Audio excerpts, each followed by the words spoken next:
बरेली 126 आंवला विधानसभा क्षेत्र से समाजवादी पार्टी के संभावित सबसे मजबूत दावेदार डॉक्टर जीराज यादव, जो आंवला विधानसभा क्षेत्र की जनता की सेवा निस्वार्थ भाव से बिना किसी धार्मिक भेदभाव के तन मन धन से करते हैं।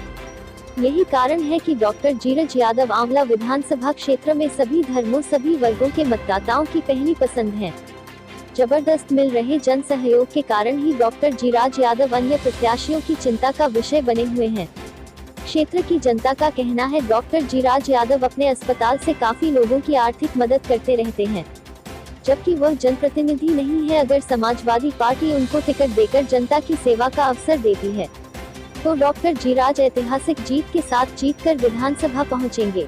इस संबंध में आज हमारे संवाददाता ने डॉक्टर जीराज यादव से मुलाकात कर जनता की उनके प्रति भावनाओं के बारे में जानकारी की, तब उन्होंने बताया।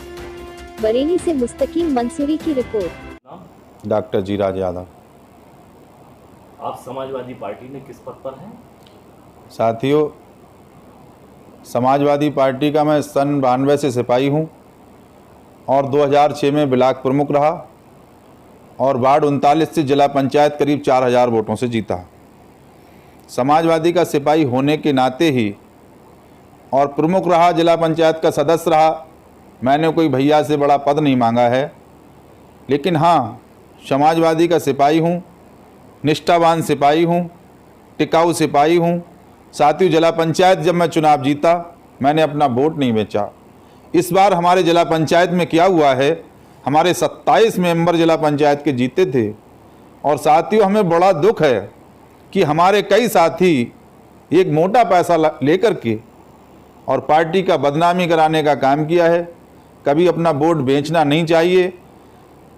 अगर इस तरह की नीयत रही लोगों की और हमारे साथियों की, तो जो विधायक बनने के बाद भी आपने देखा होगा राजस्थान में क्या हाल हुआ।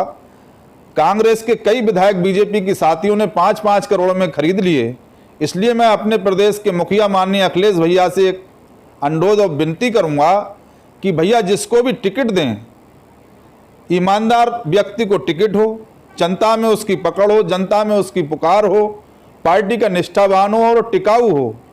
क्योंकि भैया से हम बार बार निवेदन करेंगे कि भैया जब आपके विधायक ईमानदार होंगे तो विधायक निधि क्षेत्र में लगाएंगे, गरीबों की मदद करेंगे, तो भैया की बार बार पुनः दोबारा सरकार भी आएगी और 22 में भैया मुख्यमंत्री बनेंगे और 2024 में सभी प्रदेश की नज़रें माननीय अखिलेश भैया पर टिकी हुई हैं।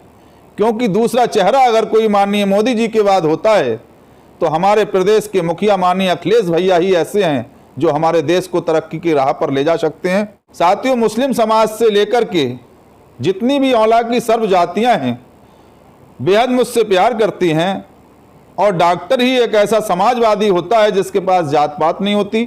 कभी भी मेरे पास रात में भी कोई मरीज अगर आता है, मैं मुस्कुरा के उस मरीज को देखता हूँ। अगर उस पर फीस नहीं है, कभी मैंने फीस लेने की नहीं सोची। गरीब मरीजों की बहुत मदद की है। 2005 में मैंने शकीला बेगम का मकान बनवाया था अस्पताल की तरफ से और उसी 2006 में मुझे ब्लॉक प्रमुख मजगमा से भैया की सरकार समाजवादी में मैं ब्लॉक प्रमुख हुआ।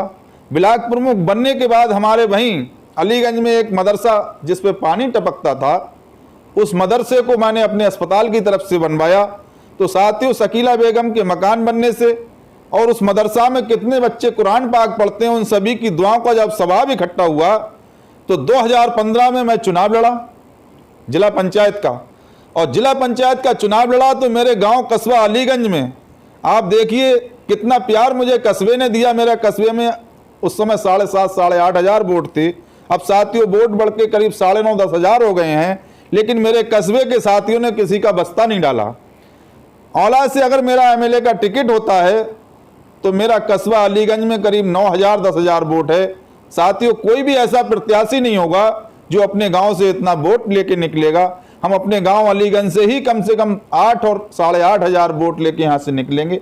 बाकी जो आसपास के गांव हैं सब जातियों में, लोधी बिरादरी में आप जाके देख लीजिए, सागर समाज में जाके देखिए। साथियों, मदरसा बनने के साथ साथ कई ऐसे काम हुए। अभी हमने अपने अलीगंज में, हमारी अलीगंज की माताएं बहनें, जब हम लोगों में कोई ख़त्म हो जाता है तो 10वां होता है और 10वां में महिलाओं के नहाने के लिए कोई व्यवस्था नहीं थी। हमारी बहनें बेचारी साड़ी की या दुपट्टे की आड़ करके नहाती हैं। हम लोगों ने वहाँ उसमें आगे बढ़ करके अपने अलीगंज में 10वां घर के लिए 1 लाख रुपए अभी दिया है अस्पताल की तरफ से। अलीगंज में 10वां घर भी बनेगा। अलीगंज में कई मंदिर बने हैं, मदरसे बने हैं, गैनी पे मजार बन रहा है। अस्पताल का कई जगह सहयोग है। विकास के नाम पे जीरो हैं, कहीं कोई विकास हुआ नहीं है। आप औले के रोड देख लो, औले की सड़कें देख लो, कई जगह साथियों गड्ढा हो गए थे रोड पे। बजेड़ा गांव से राजपुर से रेटुया औला के लिए रोड गया है साथियों, वहाँ बजेड़ा पे एक इतना गहरा गड्ढा हो गया था जो कि तालाब में तब्दील हो गया था। वहाँ जब हम पहुँचे, वहाँ के लोगों ने हमें समस्या बताई। उस गड्ढे को देखकर मुझे इतना दुख हुआ कि मेरे औला के लोग इतना नर्क झेल रहे हैं। मैंने साथियों अपनी अस्पताल की तरफ से ट्रैक्टर ट्राई लगा करके 70 से 80 हज़ार रुपये लगा करके उस रोड को सही किया। साथियों आज उस रोड पे एक टिर्री वाला भी अपनी सवारी लेकर के उसे रोजगार मिल रहा है, लेकर के निकल जाता है। उसके दूसरा रोड मैंने आपका लोधी बिरादरी का गांव है नौगमा गौटिया, वहाँ भी 15 साल से गड्ढा हो गया था, हमने अस्पताल की तरफ से सही कराया है। मेरी दिलों में बहुत इच्छाएं हैं, मेरे दिल में बहुत इच्छाएं हैं अपने क्षेत्र के करने के लिए। और माननीय अखिलेश भैया ने मुझ पे भरोसा जताया तो जनता मुझे ज़रूर यहाँ का एमएलए बहुत वोटों से जिता करके भेजेगी। और भैया के समाजवादी सरकार में हम एमएलए बन करके भैया को मुख्यमंत्री बनाने का काम करेंगे। और भैया पे मुझे भरोसा है कि औला के लिए रोडवेज बस स्टैंड औला में नहीं है।